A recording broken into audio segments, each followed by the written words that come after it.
You ever had somebody look you dead in the eye and make you feel smaller than dirt? Because that's exactly what happened to me the night my son's wife told me, "Go eat with the dogs if you're that hungry." That sentence didn't just pierce my heart. It shattered every piece of love I ever gave to that house. My name's Evelyn Carter, I'm 63 years old, and I'm a mother who gave her whole life to raising one son. I'm not perfect, Lord knows I've made mistakes, but I always believed love and respect were two things that never expired between a mother and her child. Turns out, I was wrong. If you're listening to this, please don't go anywhere. And make sure you like, subscribe, and share this story, because what happened next will make you question what family really means. That evening started like any other quiet Sunday.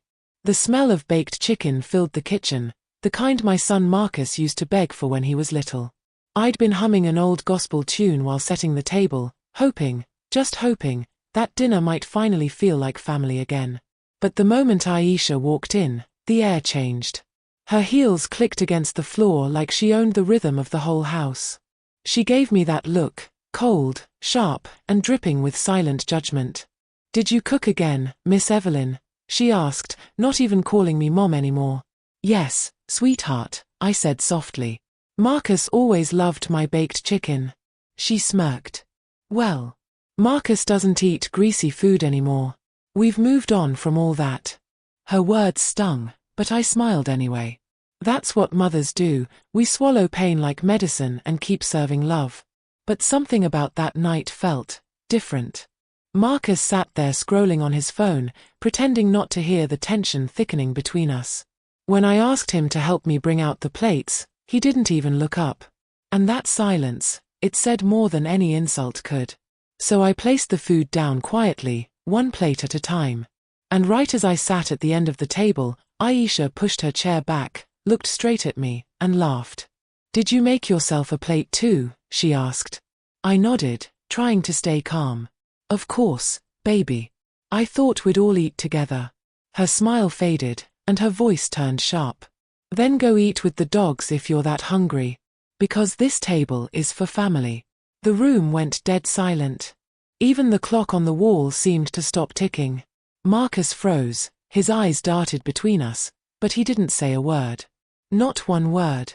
And in that silence, something inside me broke. I could feel the tears pushing against my throat, but I refused to let them win. I stood up slowly, every bone in my body trembling with hurt. "All right then," I whispered. "I understand." I walked away from that table with my head down, but my spirit, it was screaming. Because at that moment, I realized something I never wanted to believe. The boy I raised, the man I sacrificed for, had turned into a stranger sitting beside the woman who despised me. I could hear them whispering behind my back as I stepped into the hallway. But the only sound that mattered was the crack of my heart breaking in two. And as I closed the kitchen door behind me, I told myself one thing. Never again. That was the night she humiliated me. But she didn't know she had just planted the seed of her own downfall. Because one day, I was going to make her eat those very words. You know, sometimes the worst heartbreak doesn't come from strangers. It comes from the ones who once promised they'd never hurt you. When I think back, I still see my son as that little boy who used to run into my arms after school, holding up his drawings and saying, "Mama, one day I'm gonna buy you a big house so you'll never have to worry again." And I'd laugh and say, "Baby, I don't need a big house. Just don't ever forget your mama." He'd grin and say, "Never." That word used to mean something.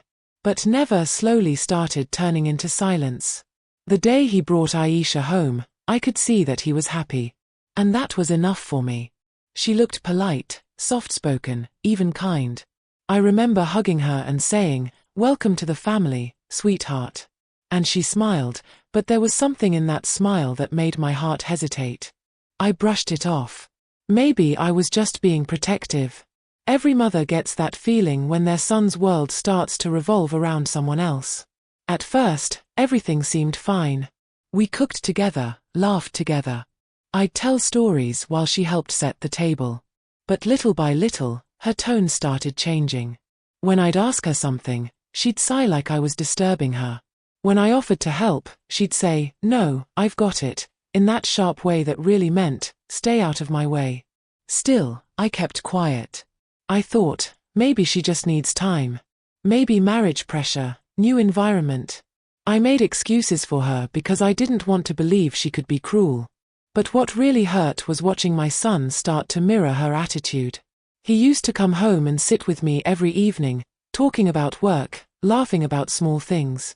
Then suddenly, he started spending all his evenings upstairs with her.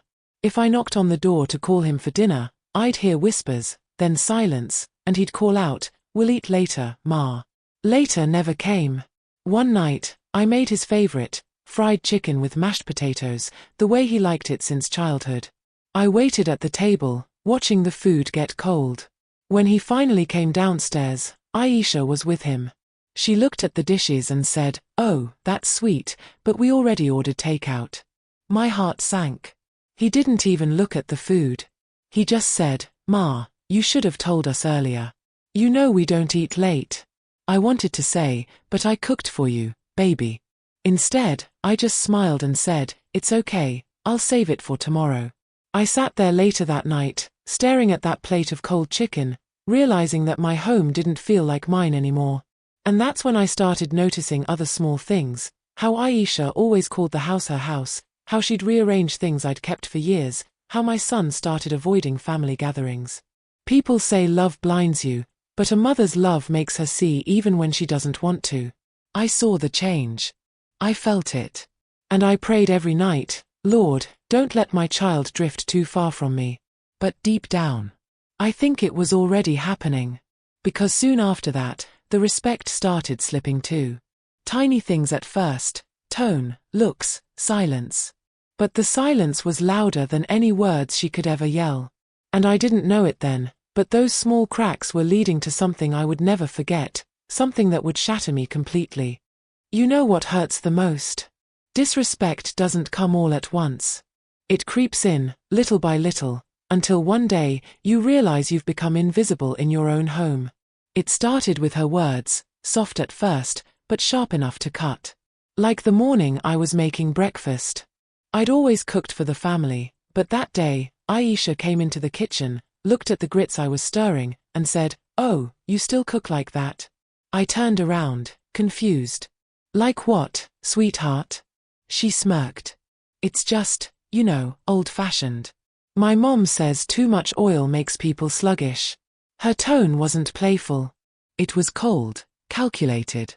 And my son, sitting right there scrolling through his phone, didn't even lift his eyes to defend me. I laughed it off and said, "Well, this old-fashioned way raised your husband just fine." But she just rolled her eyes. That was the first time I realized she wasn't just being rude, she wanted me to feel small. It didn't stop there. A week later, I was folding laundry in the living room when she walked in and said, "Mom, could you not touch my clothes? They're delicate." She said "Mom," but the way she said it, it sounded like she was forcing the word out, like it tasted bitter in her mouth. I smiled and said softly, "Of course, dear. I was just trying to help." And she snapped, "I can manage my own things. You should rest at your age." At my age. That night, I sat in bed, staring at the ceiling, wondering when helping became a crime. Soon, even my space stopped feeling like mine. The curtains I chose were replaced. My old photo frames, the ones with memories of my husband, disappeared from the hallway. When I asked where they went, she said, "Oh, they didn't match the new decor." My son nodded, saying, "Yeah, Ma, we're trying to modernize the house." I wanted to scream, "This was my home before it was yours." But I didn't. Because mothers don't fight their children, they just swallow their pain. Days turned into weeks. I became a ghost in the house I helped build. Every laugh from upstairs reminded me of how quiet my room had become. Every whisper between them sounded like my name. And the more I stayed quiet, the more confident she became. One evening, I overheard her talking on the phone to a friend. She laughed and said, "I swear, living with an old woman feels like babysitting. She doesn't even know how to use a dishwasher." I froze. It wasn't just disrespect anymore, it was mockery. And my son? He walked in halfway through that call, smiled, and kissed her on the forehead like she'd just said something sweet. That broke me in ways I can't explain. After that night, something changed inside me. I stopped trying to please her. I stopped trying to win back my son's attention.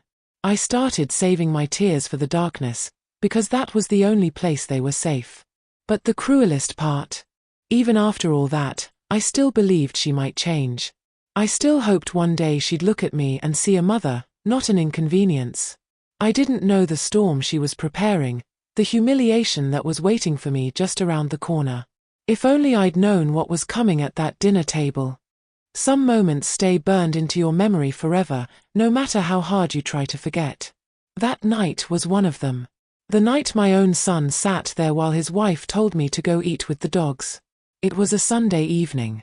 I'd cooked dinner like I always did, roast chicken, baked macaroni, and collard greens.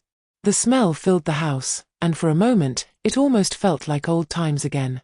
I even caught myself smiling, thinking maybe things were getting better. I set the table, folded the napkins the way my husband used to like, and called out softly, "Dinner's ready, y'all." I heard footsteps, Aisha's heels first, then my son's slower steps behind her. They came downstairs, talking and laughing about something on her phone. She didn't even glance at me. My son gave a quick smile, polite, distant, and sat down. I whispered a quiet prayer before serving the plates. "Thank you, Lord, for keeping my family together." But halfway through, Aisha wrinkled her nose. "What's that smell?" she said, fanning her hand in front of her face. "It's the greens," I said softly. "You don't like collard greens?" She made a face. "They smell awful." "Honestly, Ma, maybe it's time you stop cooking so much. It's not appetizing anymore." Her words stung, but I stayed quiet.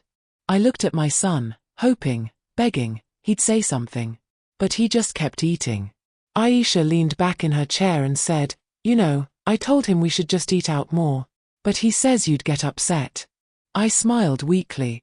"I don't get upset, sweetheart. I just like feeding my family." She scoffed. "Family? You mean our family?" The room went silent. I felt my heart drop. That word, our, cut through me like a blade. I looked at my son again, but he still wouldn't meet my eyes. Trying to ease the tension, I said quietly, "I can make something else if you want." And that's when it happened. She slammed her fork down and snapped, "If you're that hungry, why don't you go eat with the dogs?" For a second, I couldn't breathe. I thought I'd misheard her. My chest tightened, and my hands started trembling. The clinking of her fork on the plate echoed through my ears. My son froze, but he didn't move. Didn't speak. Didn't defend me. I felt everyone's eyes from the next house, the open window, the neighbors' faint voices outside. Shame washed over me like fire. I looked at him, my baby boy, and whispered, "You're not gonna say anything?" He lowered his head. And that silence, it screamed louder than her words ever could. My throat burned. My eyes blurred. I stood up slowly, wiped my hands on my apron, and said, "Enjoy your dinner." Then I walked out. I didn't look back. I couldn't. In the kitchen, I leaned against the counter, shaking. My knees went weak. All those years I worked, struggled, sacrificed, just to be told to eat with the dogs in my own house. I looked at the plates, the food I made with love, and whispered to myself, "You really raised a stranger, didn't you?" That night, I ate alone, cold leftovers and tears. But somewhere deep inside me, something changed. Something broke, and something else started to rise. Because sometimes, pain doesn't kill you. It wakes you up. And that night, I realized I'd been quiet for too long. After that night, the house didn't sound the same anymore. It wasn't just quiet, it was heavy. Even the walls seemed to echo what I couldn't say out loud. I stopped sitting at the dinner table. Instead, I'd fix my little plate and take it to the small back room, the one with the peeling wallpaper and the faint smell of old flowers. That became my space, my safe corner. Every night I'd sit there, eating alone, pretending the clatter of dishes from the kitchen didn't sting. Sometimes I'd hear them laughing, my son and Aisha, and I'd whisper to myself, "At least he's happy." But even that lie started to sound thin. Days turned into weeks. No one asked me to join them for a meal again. When I passed Aisha in the hallway, she'd glance at me like I was part of the furniture, something to walk around, not speak to. If I coughed or dropped something, she'd mutter under her breath, "Can't she just move out already?" And when my son heard her, he'd sigh and say, "Aisha, stop." But his voice had no strength. No love. No me in it. I'd lie awake at night listening to the pipes creak, trying not to cry too loud. You learn to cry quietly when you live with people who make you feel unwanted. Because loud tears get noticed, and I didn't want their pity. I just wanted respect. One morning, I went to the backyard to hang some laundry. The air was cool, and for a moment it almost felt peaceful, until I heard laughter through the open window. Aisha's voice. She was on the phone, telling someone, "Girl, you should have seen her face that night. I told her to go eat with the dogs, and she did." The sound of her laughter made my heart stop. I froze right there, holding a wet sheet in my hands, my fingers trembling. She laughed like cruelty was a game. Like breaking me had been funny. I walked back inside slowly, every step heavier than the last. For the first time, I didn't cry. I just sat on the edge of my bed, staring at the wall. And that silence inside me, that deep, painful quiet, started turning into something else. A whisper. A voice that said, "Enough." That night, I looked in the mirror and barely recognized the woman staring back. My eyes were tired, but there was something new behind them, a strength I thought I'd lost long ago. Maybe I couldn't change the past, but I could sure make her remember who she was dealing with. I didn't know how yet. But I knew this much: I wasn't going to let her win. Not like this. Not anymore. I woke up that morning to a silence that felt heavier than usual. No laughter, no footsteps, not even the faint hum of the TV. Just a cold, hollow quiet that seemed to watch me. I remember sitting on the edge of my bed, my hands shaking as I tied my scarf, thinking, this house used to be full of warmth. What happened to it? When I walked into the kitchen, there she was, my son's wife, Tiana, standing by the counter with her arms folded, phone in her hand, giving me that same look that always cut deeper than her words. She didn't say a thing, but her silence was louder than shouting. I cleared my throat. "Good morning, baby." She didn't even blink. Just rolled her eyes and said, "Don't call me that." Something inside me broke a little right then. I turned away, pretending to tidy the counter, just to hide my face. Every time she looked at me, I could feel her trying to erase me, piece by piece, from my own home. And my son, he just sat there, pretending not to notice. I wanted to ask him, "When did you forget I'm the woman who raised you?" But the words never made it past my lips. Instead, I swallowed my pride again, hoping one day he'd remember. There was this ache in my chest, one I couldn't shake off. Like every breath came with a memory that hurt. If you're still with me, please like, subscribe, and share, and stay with me till the end of this story. You need to hear how it all turned out. That afternoon, I cooked dinner, the kind my boy used to love when he was small. Fried chicken, collard greens, cornbread. I thought maybe, just maybe, he'd taste home again and remember his mama's heart. But when I called them to the table, Tiana laughed. "Why'd you make all this?" she said. "Ain't nobody tryna eat your greasy food." I felt my face burn. My son looked up, hesitated, then lowered his eyes back to his plate. Didn't say a word. I whispered, "Baby, I made it for you. Just try a little." Tiana cut me off, her voice sharp as a knife. "You can eat it yourself, or maybe feed it to the dogs. That's where it belongs." The world spun for a second. I stood there frozen, the plate shaking in my hands. My son didn't defend me. Not one word. I set the food down and walked out, quietly, slowly, before the tears could fall where they could see them. But as I stepped out into the backyard, I looked up at the sky and whispered to myself, "You can learn today, Tiana. You can learn not to spit on a mother's heart." And that's when the plan began to form, small, cold, and certain. Because this time, I wasn't going to cry. I was going to make her feel it. The house had been too quiet lately.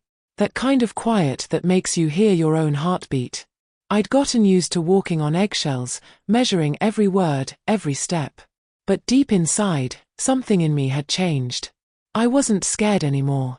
One morning, as sunlight filtered through the curtains, I caught my reflection in the hallway mirror. The woman staring back wasn't the same one who used to flinch at Aisha's voice. No, this woman had seen too much. And she was done being small. I took a deep breath and whispered to myself, it's time. Later that week, my son came to me, all smiles. Ma, he said, we're hosting a small dinner this Sunday. Some of my friends from work are coming. Aisha's planning everything. I nodded quietly, pretending to be unbothered. Oh, that sounds nice, I said softly. But inside, I felt a spark, the first spark of purpose I'd felt in months. That dinner, that was my moment. For the next few days, Aisha buzzed around the house like a queen bee, ordering the maid, shouting about tablecloth colors, and changing the menu 3 times. She was in her element, loud, demanding, controlling. Every time I walked by, she rolled her eyes or sighed dramatically. Ma, please don't touch the silverware, she snapped once. I want things clean, not old-fashioned.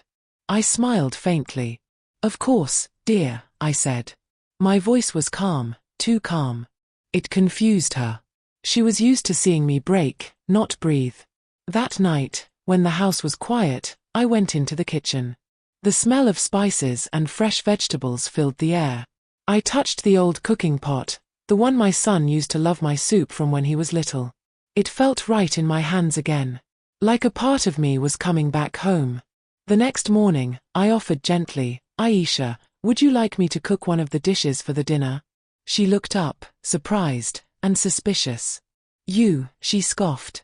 What could you possibly make that anyone would eat? I smiled. Just something simple. My son used to love it.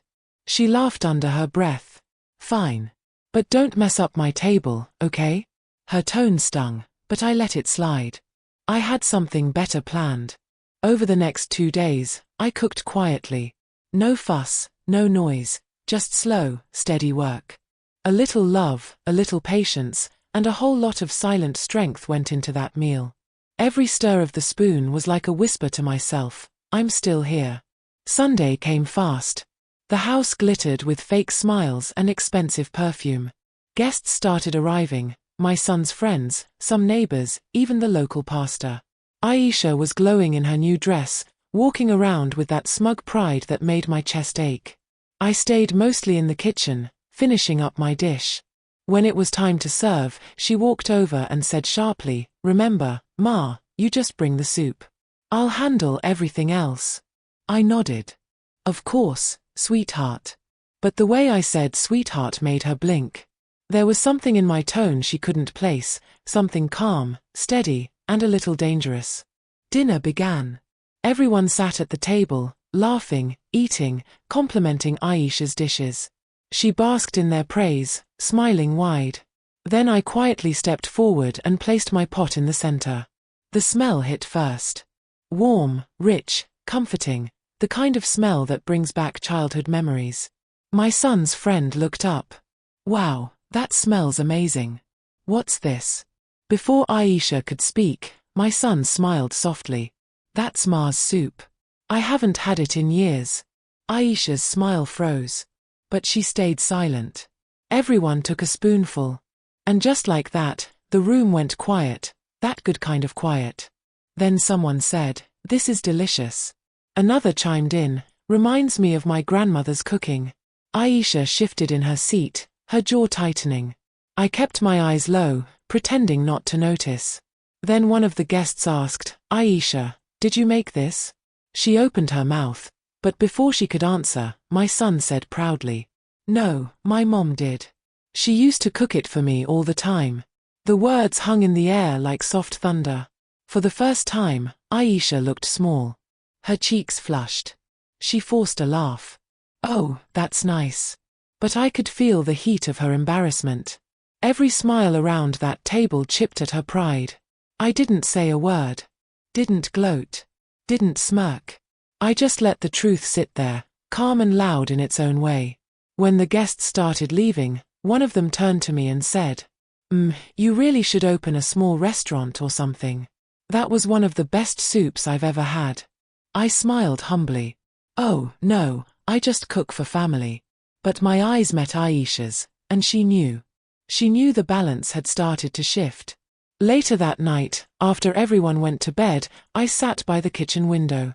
The moonlight fell across the empty dishes and leftover laughter. I closed my eyes and whispered, "This is just the beginning." Because sometimes, revenge doesn't start with a fight. Sometimes it starts with silence and a spoonful of soup. The morning after that dinner, the whole house smelled of quiet victory. Not loud. Not sharp. Just that sweet scent of peace that comes when you finally stop running from yourself.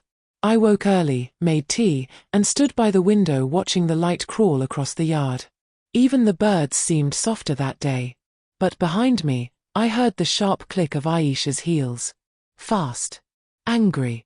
She stopped right at the kitchen door. I didn't turn around. I just sipped my tea. "So," she said, her voice cold. "Enjoyed your little moment last night?" I smiled without looking at her. "I just made some soup, dear. Folks seemed to like it." She laughed, that dry, bitter laugh that never reached her eyes. "You think you're clever, huh? You embarrassed me in front of everyone." I turned slowly, met her glare. "No, child," I said softly. "I just reminded them who I am." Her eyes flared. For a second, I thought she might throw that coffee mug she was holding. But she didn't. She just placed it down real hard, splashing a few drops on the counter. "I'm not done with you," she muttered. I tilted my head. "Then you better rest first. You look tired." That little calm smile I gave her, it drove her mad. She stormed off, mumbling under her breath. I just stood there, feeling the smallest peace I'd felt in years. Because for once, I didn't tremble after she walked away. A few days passed. Aisha barely spoke to me, but she made sure I noticed her silence. She'd whisper to my son when I walked into the room. She'd hide things, the sugar, my towel, even the remote. Petty things, small cruelties. But you see, when a person starts losing control, they start reaching for anything left to grab. Even if it's poison. One afternoon, I heard her in the backyard. She was yelling at the maid. I said, "Don't feed those dogs till I say so." Her voice snapped like a whip. The poor woman looked terrified. I peeked through the curtain. 2 stray dogs were wagging their tails near the fence. Hungry, but hopeful. That sight made my chest ache. Because somehow, I knew what was coming. That night, I fixed dinner. My son was still at work. Just me and her in that cold, heavy silence. When I called her to the table, she didn't come. I waited. 5 minutes. 10. Finally, I walked toward her room and found her standing there, arms crossed, phone in hand. "I already ate," she said flatly. But I saw the untouched plate sitting in front of the TV. Still warm. Still waiting. I didn't argue. I just nodded, went back to the kitchen, and covered her food. Hours later, when my son got home, she suddenly walked in behind him, smiling fake, holding his arm. "Sweetheart, I'm starving. What did Mom make tonight?" He smiled. "Ma cooked chicken curry and rice. Smells amazing." Aisha turned to me, pretending sweet. "Oh, really? Can you heat me a plate, Ma?" Her tone was polite, but her eyes weren't. She was testing me. I smiled gently. Of course. I heated her food, placed it on the table. But when I turned to hand it to her, she frowned. "Oh, actually, can you set it outside? It's too warm in here." "Outside?"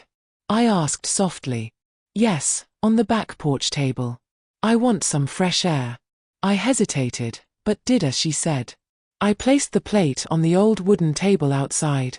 The air was cool, crickets chirping. A few minutes later, I peeked through the curtain. And I froze. She was sitting out there. Eating alone. At that old wooden table. With the dogs sitting right beside her. One on each side. Tails wagging, eyes fixed on her spoon. She'd drop little pieces of food, and they'd snatch it midair. And she'd laugh, an ugly, low laugh I'd never heard before. I stood there watching, heart pounding. Because something in that moment looked wrong. Almost pitiful. That proud woman who wouldn't let me sit at the same table with her last month was now sitting in the dark, eating with the dogs. I whispered under my breath, God, what are you showing me? Maybe it was her pride falling apart. Maybe it was Karma's soft footsteps coming down the stairs. Either way, I didn't move. Didn't interrupt. Didn't even blink. When she finished, she picked up her plate, turned, and caught me watching. For a moment, we just looked at each other through the window. Her eyes flickered with something, shame, maybe. Then she turned away, stormed inside, and slammed her door. I stayed there in the kitchen for a long time. Not gloating. Not laughing. Just thinking.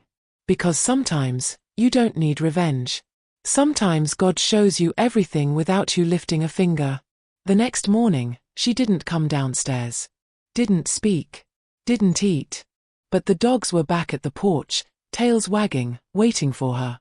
And when my son left for work, I stepped outside with a little bowl of milk. They came running to me, gentle, grateful. I smiled. Don't worry, babies, I said softly. Nobody's gonna starve you. Then I looked up at the window of Aisha's room. The curtains moved slightly. She was watching me now. And I smiled again, this time wider. Because that's when I knew, the table had turned. That morning started like any other. Soft light crawling through the curtains. The smell of coffee. And that familiar quiet that fills a house after too much pride's been spilled on the floor. I was in the kitchen, humming low, stirring the grits. The radio played an old gospel tune. Something about mercy finding you where you least expect it. And maybe that's what I needed that day, mercy. Not revenge. Not even justice. Just a little peace. I set out the breakfast, eggs, toast, some leftover chicken from last night. My son came down first, tired eyes, shirt half-tucked. He kissed my cheek. Morning, Ma. Morning, baby, I said. You got a long day? He nodded, grabbing his thermos. Meeting with the contractor, then the site visit. I'll be home late. I smiled, trying to sound light. That's all right. I'll keep your plate warm. Then I saw her. Aisha. Standing at the top of the stairs like a shadow that didn't know where to rest. Her hair was messy, her robe half open, face pale. But that attitude. Still there. Pride can survive anything but love. She came down slow, eyes darting around like I was some ghost haunting her own house. Morning, I said softly. She didn't answer. Just sat at the table, picked up the spoon, and started stirring her coffee like it owed her something. I could feel the tension hanging in the air, thick, sour, unspoken. I tried to keep things normal. You sleep okay? She shrugged. Didn't sleep. I didn't push. Sometimes silence tells you more than words ever could. She took one bite of the eggs, frowned. Then she dropped her fork and muttered under her breath. Can't you ever season anything right? I froze. For a moment, I felt the sting crawl up my spine, the kind that makes you want to defend yourself. But I didn't. I'd already learned, arguing with bitterness don't change its flavor. So I wiped my hands on my apron and said, You're welcome to fix them how you like, baby. She rolled her eyes. I'm not your baby. No, I said softly, turning back to the stove, but I still treat you like one. Her chair screeched against the floor as she stood. You think you're better than me, huh? Because your son takes your side. I turned, calm as ever. I don't think I'm better. I just think I've lived long enough to know peace is worth more than pride. And that's when it happened. Her hand shot out, she grabbed her plate, still half full, and slammed it on the counter so hard the sound cut through the whole kitchen. Crack. Porcelain shattered. Pieces scattered like white teeth across the floor. For a second, time froze. Even the clock seemed to stop ticking. My son had already left. It was just me, her, and that silence that came after something breaks, not just the plate, but something deeper. She stood there breathing hard, eyes wet but angry. You're just, always here. Like a shadow that won't leave. This is my house. I took a deep breath, stepped toward her slowly, glass crunching under my slippers. You're right, I said quietly. This is your house. But peace lives where kindness does. Her lip trembled. Just a flicker. But I saw it. You don't understand, she whispered. He listens to you more than me. My chest ached. Because beneath that fury, I finally saw what it really was: fear. Fear of not being loved enough. Fear of not being chosen. But she hid it behind anger, same as always. I bent down to pick up the broken pieces. Tiny white shards, glinting in the morning light. As I gathered them in my palm, one sharp edge cut me. A thin line of red formed on my finger. And you know what I thought? That's exactly what bitterness does. Cuts the hand that tries to clean it up. I stood, rinsed my finger under the sink, wrapped it in a towel. Behind me, she was still breathing heavy, staring at the mess. I said softly, "Go on and sit down, Aisha. I'll clean this up." She didn't move. Then, slowly, she said, "You don't have to." Her voice cracked a little on the last word. I looked at her, and for the first time in months, she wasn't glaring. She looked lost. Like a child who realized too late what she'd done. But pride won again. It always does, for a while. She turned away and walked upstairs without another word.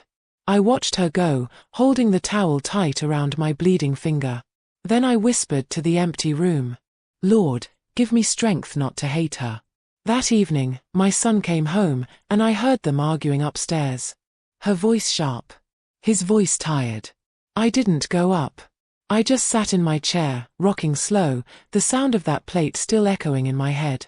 And I thought about all the ways a home can break, not just with noise, but with silence, too. When the house finally quieted, I looked over at the little shelf where I kept the plates. The same kind I'd had since my wedding day. White with a blue rim.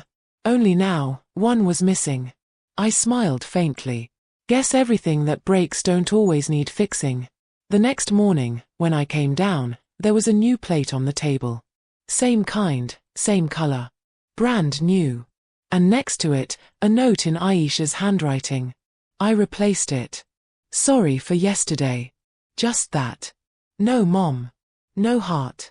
No extra words. But it was something. Maybe small. But after all that had happened, it was a start. That Sunday evening, the house smelled like roasted chicken and baked cornbread. Just like the old days. But the quiet that filled those walls, it was a different kind of quiet now. Not angry. Not heavy. Just waiting. I was in the kitchen, basting the chicken, humming to myself. Aisha was upstairs. My son had gone to get ice cream from the corner store, his idea of peace after a long week. For the first time in months, I didn't feel like a stranger in my own home. I didn't feel invisible. Just tired. But calm. I heard her footsteps coming down. Slow, careful ones. When she reached the kitchen door, she paused. "You cooking again?" she asked softly. I didn't turn around. "Somebody's gotta feed this house," I said, half smiling. She leaned against the counter, watching me. The steam from the oven made her eyes glisten. I could have cooked. I looked at her, really looked this time. She meant it. There was no bite in her voice, no sharp edges. Just quiet. "You could have," I said. "But I've been doing this since before you were born." She chuckled under her breath. "Yeah. I guess you have." It wasn't much, but that little laugh. It softened something between us. Dinner was ready right before sunset. We set the table together, no arguing, no eye rolls, no silent screaming between us. She even brought out the good dishes, the ones I hadn't seen since she took over the kitchen. When my son came back, he blinked twice, like he couldn't believe what he was seeing. "You two cooked together?" Aisha smiled faintly. "We managed not to kill each other." He laughed, kissed her forehead, and pulled out a chair for me. "All right, Ma, let's eat before it gets cold." For a moment, just one small, shining moment, we looked like a family again. Laughter filled the air. My son cracked jokes. Even Aisha smiled without forcing it. I thought maybe, just maybe, peace had finally found a seat at that table. But peace don't come easy. Not after so much pride's been fed. Halfway through dinner, Aisha put her fork down and said, I've been thinking about that night. The room got quiet. Even the clock seemed to stop ticking. My son glanced between us. What night? She swallowed hard. The night I told your mother to eat with the dogs. My hand froze halfway to my mouth. The words hit the air like a stone dropping in still water, heavy, rippling through the quiet. My son's eyes widened. You said what? He turned toward me, confusion twisting his face. Ma, did she really? I nodded once, slow. I didn't tell you. No need to make your home heavier than it already was. He stared at Aisha, jaw clenched. She looked down, fingers gripping her napkin like it was the only thing keeping her steady. I was angry, she whispered. I was stupid. I thought. I don't know what I thought. But that night, I went too far. The silence that followed stretched long. Only the sound of the ceiling fan filled the room. Then my son stood, his chair scraping against the tile. Get up. Aisha blinked. What? Get up, he said again, voice low but sharp.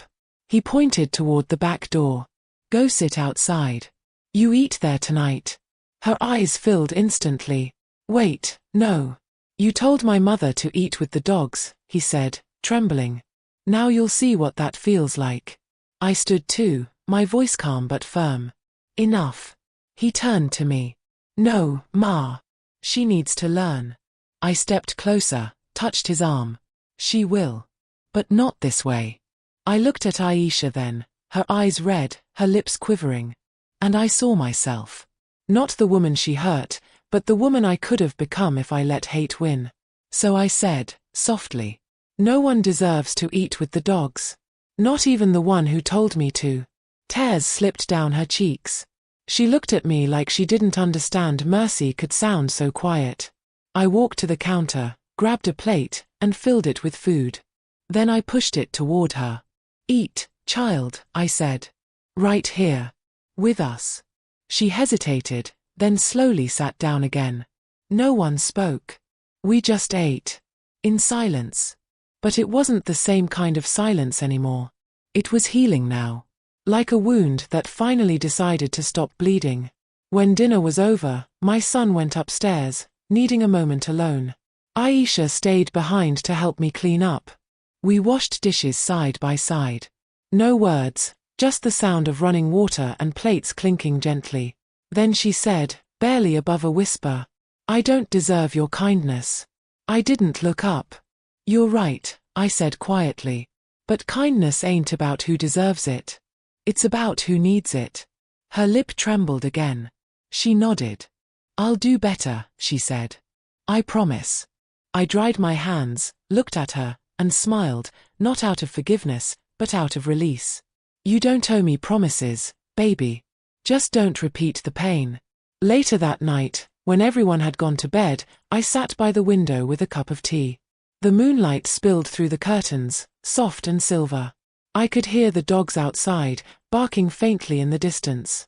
And for the first time, I didn't flinch at the sound. Because I knew, I wasn't the one meant to eat with them. Not anymore. Not ever. I sipped my tea slow, my heart quiet, my spirit still. Sometimes revenge doesn't need shouting or fire. Sometimes it's just peace that burns brighter than hate ever could. I leaned back, closed my eyes, and whispered to myself. She knows now. That's enough. The morning after that dinner, the house felt different. It wasn't loud. It wasn't cold either. Just still. Like it was holding its breath, waiting to see what came next. I stood by the kitchen window with my cup of coffee. Steam rising, sunlight crawling across the counter.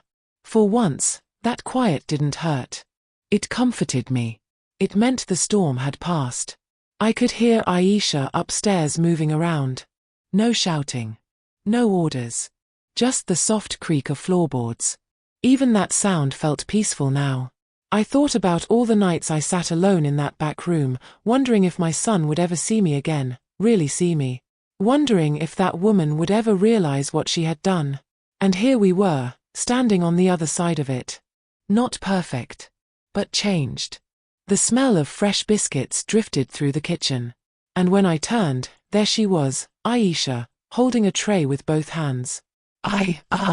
I made breakfast, she said quietly. I blinked. You cooked? She nodded, shyly. Thought I'd give you a break today. I smiled a little, setting my cup down. Well, that's a surprise. She placed the tray on the table, eggs, biscuits, grits, a little bowl of fruit. Nothing fancy. But the effort showed. And in her eyes, I saw something I hadn't seen before, humility. Sit, I told her. She hesitated. You sure? Yes, child. Sit. We sat across from each other, the morning light spilling between us. She looked nervous, like a child waiting for permission to breathe. After a long silence, she said, I didn't sleep much last night. I took a sip of coffee, waiting. She continued, voice trembling. I kept hearing your words. About kindness, about not repeating pain. I nodded slowly. That's how lessons work. They echo until they stick. She looked down at her hands. I don't expect forgiveness. I don't know how to make things right. I leaned forward, my tone soft but steady. You don't fix something like that overnight. You live it different every day. That's how you make it right. Tears filled her eyes again, but this time, she didn't hide them. She just let them fall, quiet and heavy. My son came in a few minutes later, rubbing his eyes.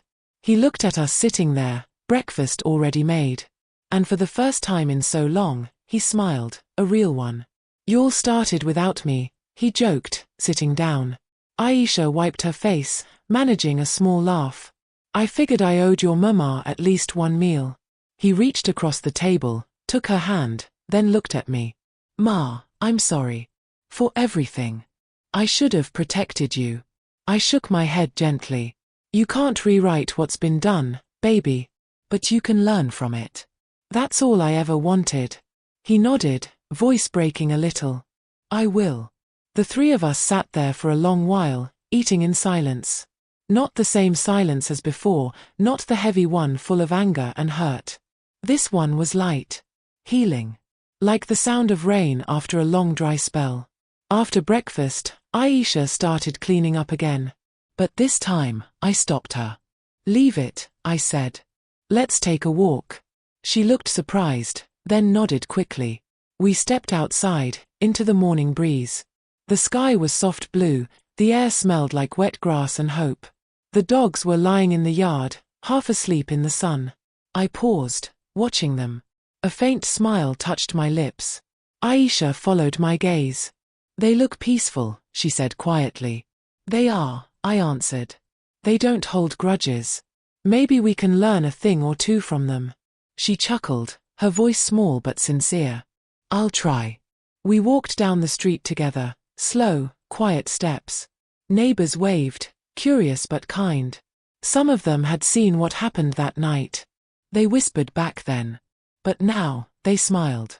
And I realized something right there on that sidewalk. Revenge had never been about making her hurt. It was about reminding her of humanity. Making her see the mirror she tried to hide from. And she saw it now. That was enough. That evening, I went back to my room and sat by the window again. The sun dipped low, painting the sky orange and gold. I could hear laughter from the kitchen, my son and his wife, talking softly. It wasn't perfect harmony. But it was a start. I leaned my head back and whispered to myself. Peace don't always roar. Sometimes it just hums. And that hum, that little sound of life finding its rhythm again, filled the whole house. The pain, the anger, the humiliation, they all became just memories now. Not chains. Not weights. Just lessons wrapped in quiet. I closed my eyes, a slow smile tugging at my lips. The dogs barked once outside, and I laughed softly. Not tonight, babies, I murmured. Tonight, we all eat at the same table. If you're still here with me, thank you. Make sure to like, subscribe, and share this story if it touched your heart even a little. Because sometimes, the quiet after the storm says more than all the thunder ever could.